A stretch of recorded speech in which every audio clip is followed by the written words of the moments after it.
ప్రకృతిలో మనిషి జీవితం అబౌట్ లైఫ్ ఎలా అంటే విస్తరాకు ఎలా ఉండాలని కోరుకుంటాం ఫ్రెండ్స్.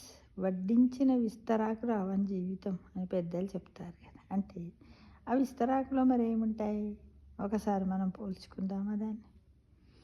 ఎలా అంటే దాంట్లో ఆ విస్తరాకు లోపల ఆకు వేస్తాం ఫ్రెండ్స్. ఆకును వేస్తాం.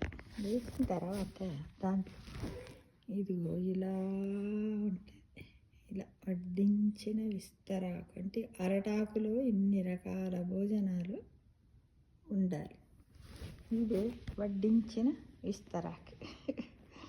ఏముంటుంది? అన్నము, పప్పు, పచ్చడ, నెయ్యి, అప్పడాలు, పండు, బజ్జీలు, ఇంకా ఇదేంటిది పప్పులో రకాలు, మసాలా కూర, మజ్జిగ చారు, 4 రకాల పొళ్ళు, టమాటా పచ్చడ, ఆవకాయ పచ్చడ, మిరప్పండ పచ్చడ, చిక్కడి పులుసు, కొబ్బరి పొడి, ఉప్పు, పప్పు, ఆలుగడ్డ కూర, ఇంకా బెండకాయ కూర, బీరకాయ కూర, మునక్కాడల కూర, మళ్ళీ రహిత చల్లచారు లోపల అన్నీ వేస్తాం కదా. టమాటా, ఆనియన్స్,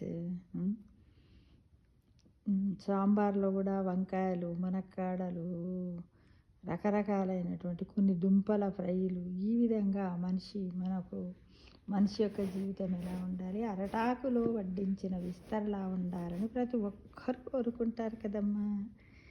అలా కావాలి అంటే మనం ఏం చెయ్యాలి, ఏంటిది అసలు ఇలా ఎందుకు అనేది మనం తెలుసుకో. మిత్రమా, విస్తరాకుని ఎంతో శుభ్రంగా ఉంచుకొని నీటితో కడిగి నమస్కారం చేసుకొని భోజనానికి మనం అందరం కూర్చుంటాం. భోజనం తినే వరకు ఆకుకు మట్టి అంటకుండా జాగ్రత్త వహిస్తాం. నిజమే అది. తిన్న మరుక్షణము ఆకునంటే విస్తరాకును మడిచి దూరంగా పడేస్తాం. మనిషి జీవితం కూడా అంతే. ఊపిరి పోగానే ఊరి బయట పారేసి వస్తాం. విస్తరాకు పారేసినప్పుడు సంతోషపడుతుంది. ఎందుకంటే పోయే ముందు ఒకరి ఆకలిని తీర్చటానికి తను ఉపయోగపడ్డానులే అన్న తృప్తి ఆ విస్తరాకు ఉంటుంది. సేవ చేసే అవకాశం వచ్చినప్పుడు మీరందరూ సేవ చెయ్యండి. మళ్ళీ ఎప్పుడైనా చేయవచ్చులే అనుకుని వాయిదా వేయకండి మిత్రమా. ఆ అవకాశం మళ్ళీ వస్తుందని అనుకుంటే కుండ ఎప్పుడైనా పగిలిపోవచ్చు. అంటే కుండ మన జీవితాన్ని దేనితో వలిశారు? కుండతో వలిశారు. చెయ్యి జారిపోతే టుప్పున పగిలిపోతుంది. అట్లానే మనం ఎప్పుడు ఉంటామో ఎప్పుడు పోతామో ఎవరికి తెలుసు? అలా అన్నమాట. అప్పుడు విస్తరాకు ఉన్న తృప్తి కూడా మనకు ఉండదు.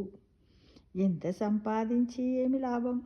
1 పైసా కూడా తీసుకుపోగలమా? లేదే. కనీసం మన ఒంటి మీద బట్ట కూడా మిగలనివ్వరు.